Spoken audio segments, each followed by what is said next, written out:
This video will go over calibrating my photography workflow to make sure you are capturing accurate skin tones and reproducing the color in clothing properly for a successful commercial fashion shoot.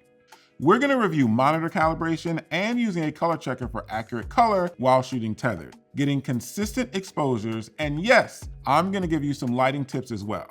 Let's jump right in. Before anything else, I let my monitor warm up for at least 30 minutes. This helps ensure consistent brightness and color.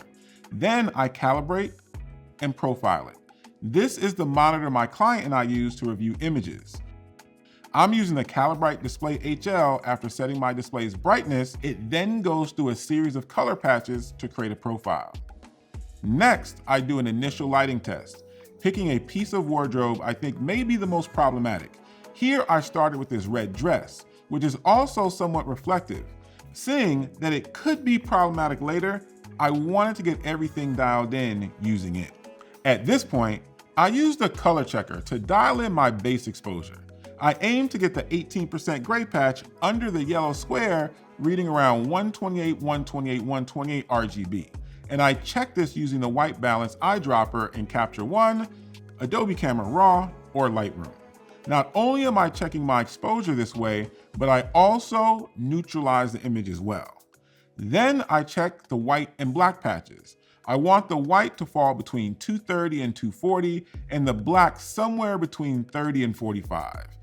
Now those numbers are my personal preference, but also a solid indicator that I got a clean, usable exposure. When you're using this method of double checking your exposure with the target, I use a basic profile such as Fuji Astia or Adobe Portrait, and all the exposure, contrast, and curve adjustments turned off. Using a color checker or color checker SG, there is a way to create custom profiles with Calibrite software, and we will leave links to that below this video description. If my light meter reading doesn't match what I'm seeing in the file, I'll adjust the exposure compensation on the meter. That way, when I measure the rest of the set, I know exactly how everything relates to my model, who I want perfectly exposed. Especially when we're doing commercial work, we can always dial in over or underexposure later. Now, a quick metering tip.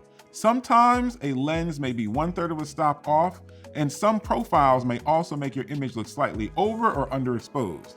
Exposure compensation just eliminates me doing any of that math in my head. Now for a quick tip. I have the color checker on a light stand using a target holder. One of my assistants will place a mark on the floor using white paper tape so I can easily move this in and out later. And it always falls into the exact same lighting. Plus, on busier shoots, it prevents people from accidentally touching the colors and getting the oils from their fingers on the color checker. And now that I have my color, lighting, and exposure dialed in, I'll start making primary adjustments to things like contrast, sharpness, so the client can see results similar to what the final product will look like. And this ensures that when the model steps out in final hair and makeup and wardrobe, that the first shot the client sees is as close to perfect as humanly possible. So the shoot doesn't get derailed in the beginning with a ton of changes, because we've all been there. Now, before we begin the shoot, we do a final test for a client sign-off. I'll get a tight shot of the model's hair and makeup so the makeup artist can see in the light. I'll get a tight shot of the color checker in case I wanted to make a custom profile, and then I'll do a full-length shot so I have a reference with full wardrobe in case we want to make any final tweaks. Now, once I have initial approvals and time permits, I'll create a lighting diagram by taking a photo of the set on my iPad and then writing down the distances and heights of all the lights, as well as the position of the model and what each light metered at. Why do we do this? In case we decide to move lights around later, it is easy to get them back to their original starting place. Or if the client wants me to repeat the same exact lighting in the future, oftentimes for e-commerce, the clients may want consistency versus editorial, in which they want differentiation between sets for each look. And don't worry, are we going to take a deep dive into the lighting later and show you exactly what each light is doing?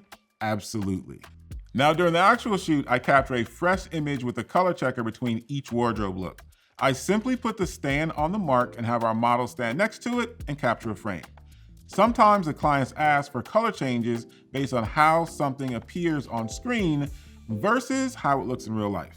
If I make adjustments mid-shoot, I'll do it using the new reference image with the color checker so I can easily see how color may shift if I may make any HSL adjustments. Then I apply the corrected look to the selects and the client can review them. The color checker lets me see if any other color shifted while making these changes based on a client's eye, and it is really important to make sure that they are making those changes on a calibrated monitor. I'm using the Color Checker Classic in this video, but it's also available in Nano and Mini for macro or tighter shots, and the XL and Mega when you can't move your camera and still want it to fill a good part of the frame. The Passport Photo 2 and Video 2 contain these targets as well. Now, we always deal with that question, when can I get the images? And most clients want the images yesterday. Thanks to the on-set workflow, if the client needs images right away, I already know the files are clean and color accurate, even before I touch them for any further post-production. Now let's dive into the lighting setup, because good color starts with good light. And as you know, there's levels to this. I'm using a Mola Demi to add some shape to the face. And here it is with all the other lights turned off. I have it positioned up and to the right of the model, and I feel like it makes the images just a bit more heroic, coupled with the low angle that I'm shooting at. Next, I added the Elinchrom 75-inch indirect octa, and here you can see it added to the Mola, which gives me all the details in the dresses. And it helps build up some exposure on the background as well, which eventually we're looking to go to pure white. Here's another frame where you can see the results all by itself.